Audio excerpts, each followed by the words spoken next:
we feel that the next step really is for action already. We have entered, as Rep. Erin knows very well, into a very serious dialogue in good faith with the executive.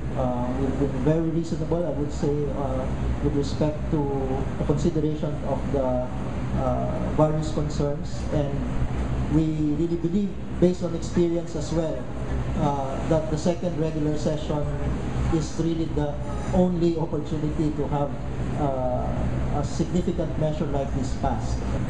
They can intervene at plenary in any way, no, by introducing amendments, as long as the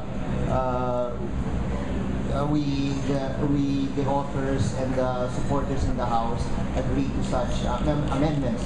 But the way the discussions anyway have been proceeding, there are more agreements than disagreements. Well, on the part of the Senate, yes, most certainly we will make sure that it's not watered down. After all,